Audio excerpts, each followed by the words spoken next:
on, people? It's Black Guy 410 here with another album review. And today I want to talk about the latest album from Common, Nobody Smiling. I'm pretty sure you know who Common is. If not, Wikipedia, Google, go have fun. I'm not going to get into it. As far as his background and everything, you know who he is. If not, oh well. And let me just jump right into this album. I was pretty hyped for this when I first heard it was being released. I enjoyed his last album, and I was hoping this would be just as good. I remember just seeing like the album art, the picture of you got Common in the middle, and then these two younger kids on the side, and they both just got like these real, just kind of real, nobody smiling kind of faces on. And I was like, man, I hope this album is gonna be, just as like dark and gritty as the cover was, and it kind of was on certain tracks. On other tracks on this album, not so much, which I'll get into in a few moments. But first, I'll stick with the production side. This album was produced entirely by No ID, I believe, who Common has worked with before. No ID has also been around for a minute. As far as the sound on this album goes, you had some tracks on here that were a little darker on the production. Then you had a few other tracks on here that were a little more mainstreamish, I guess you could say, a little more radio friendly. Definitely this album isn't as soulful as other Common records you may have heard as far as production goes. A lot of people knocked this album for production from like other reviews I've read and heard from other people. I myself, it kind of worked in some ways. It wasn't the best production, but I didn't think it was terrible. On some tracks it fit, other tracks not so much. It was decent, I guess I could say. Not bad, not terrible, but it probably could have been better. And like I said, for the most part, I enjoyed the darker like sounding tracks on here, which I'll get into. And actually, for me, this album overall, it really suffered from a lack of consistency. You had some tracks on here that were pretty good, some tracks that were decent, but then you had some tracks on here that were just kind of, just could have done without. Just some of these were throwaways. Some of the features on this album were pretty terrible. I'm pretty much I'm gonna go through a track by track review pretty much, which I normally don't do, but I'm gonna do it for this album. It starts off with The Neighborhood, which to me is the best track on this album, and it was the perfect way to start it. This track features Lil Herb and Cocaine 80s, and it's pretty much one of those street, gritty tracks talking about that Chicago lifestyle, what goes on in Chicago's and the inner cities and things like that. And I thought Lil Herb actually had a really great verse on this song. Not that it was overly lyrical, but as far as him painting that picture of what goes on in Chicago, I thought his verse was like one of the shining moments on this entire album. He had the line about he stepped outside three times, got shot at 3 times, something like that. I thought just that his whole verse to me was really dope as far as painting the visual. And it was a perfect way to start the album off with. And I like the little Curtis Mayfield sample they used in the beginning. This track too. So production wise, lyric wise, Common was dope on this. That track was cool. Then you jump into a second track, No Fear, which was a good follow-up track to The Neighborhood. Once again, one of the more darker produced tracks on here. Another real gritty Chicago street tale kind of track. Common was pretty good on this one. So the album started off pretty good. Then you get to the next track, Diamonds, featuring Big Sean. And this for me was when the album just nosedived right off the cliff. And like I was listening to the album in my car the whole time.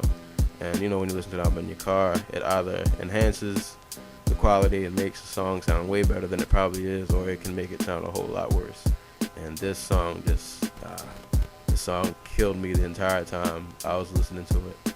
Like normally when I listen to an album, I listen to it straight through, don't skip, don't fast forward, rewind, just give it that one straight through listen to get the full experience.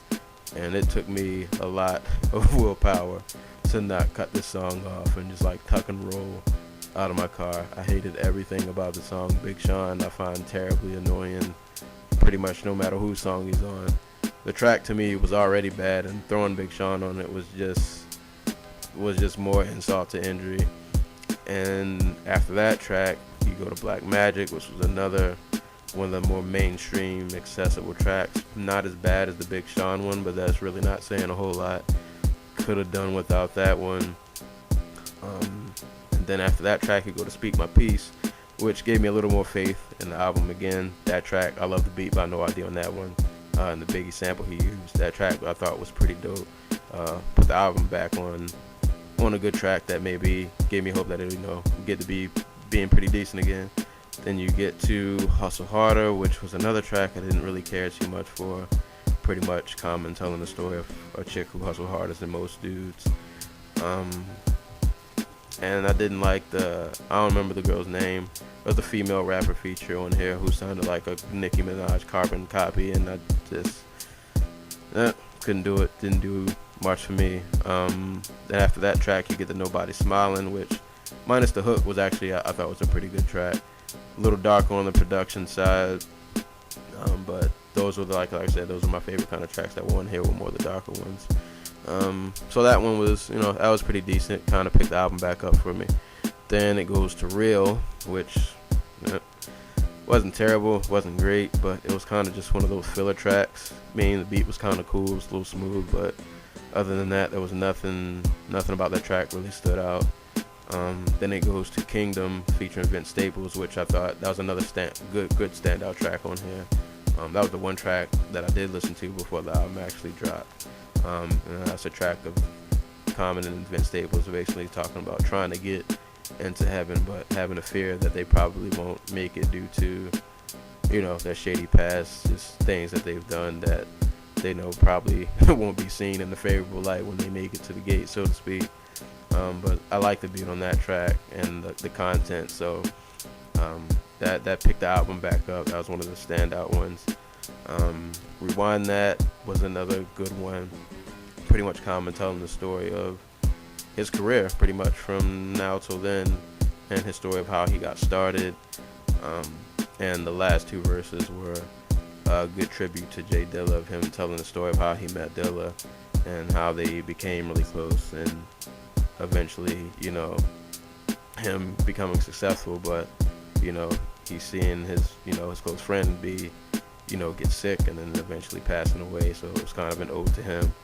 So I like that track. That track was pretty cool. I am reviewing the deluxe edition, so I have 13 tracks on my album. Not really sure how much the regular one had, but after we won that, you get to Out on Bond, which again features Vince Staples. Decent track, not great, not bad, but it was kind of cool. And you get to Seven Deadly Sins, which is self-explanatory. The song is about exactly what the title implies. Content, that was a pretty good content-driven track. Not anything too special, but it was pretty cool. And then the last track, Young Hearts Run Free, which featured Cocaine 80s, it was a decent closer. Like I said, not anything special, but it was a decent track. Not too much bad to say about it, but it just didn't stand out. And that kind of is the tale of this album, unfortunately, is that to me it suffered from a lack of consistency. You had some tracks on here that were pretty dope, but then you had other tracks on here that were just kind of forgettable and terrible, i.e. the Big Sean track. And then even you had some other tracks, like I said, that were decent, but they didn't really stand out. And I felt like this album could have been a lot better had there been more tracks like The Neighborhood, more tracks like No Fear. I feel like in the tracks where he did capture that real inner city Chicago lifestyle, I think the album should have been more centered around tracks like that, and it would have turned out a lot better. It's not even that the content on this album was bad, because if you listen to Common before, he never really wanted to slack off on the content. But on this album, I don't know, it just feel like it all wasn't there, and part of it probably could have been the production too, to where a lot of these tracks were a little more mainstreamish, not so much as what we used to hearing him rap over. And not that I'm even against that. I don't mind anybody doing something different that they haven't done before, but doing something different doesn't always mean it's going to turn out great. And with this album, it didn't. In some ways it worked, but in a lot of ways it didn't turn out so well. Yeah, so I guess overall it was kind of I'm glad I didn't review this at first listen, because like I said, my first time I listened to this, it was strictly in the car, and I wasn't really feeling it too much. Then like my second and third listen, I just had it in my headphones, and it grew on me a little bit, but still, I don't see myself. I don't go back a lot to this. Like I don't think this is gonna be an album I go back to a lot and listen to it. It doesn't have a lot of replay value aside from the few gems. Like I said, I go back still and listen to The Neighborhood. I'll go back and listen to No Fear, and I'll go back and listen to Kingdom every now and then. But it doesn't have a lot of replay value because there were so many tracks on here that while they're just kind of decent, or like I said, the ones like Diamonds and Black Magic, which to me were just kind of they brought the album just down. And yeah, so I don't know, I'm a little middle of the road on this album. It wasn't, like I said, if I'd have reviewed this after the first listen, I probably would have just trashed it a lot. But it's grown on me a little bit, but still, I don't think it's something I'm gonna go back and listen to a whole bunch. So it was, if you haven't heard it and you're a Common fan, I still suggest giving it a listen. Like I said, there are probably a few tracks on here you'll like, but I wouldn't get my hopes up too much. It was a bit of a letdown. It had a lot of potential, but it just didn't quite hit the mark. But yes, that's about it. Don't got much else to say about this. Like I said, if you're a Common fan, I'd still say, I'd give it a shot, give it a listen. You might run away with a few tracks here and there, but as far as the entire album experience, it was just kind of, I don't know, wasn't all there. It was decent, but nothing that I think I'll go back and replay over and over. That's about it. Common, Nobody's Smiling. If you listen to it, tell me what you think. And other than that, man, I'll catch y'all next time. Be easy.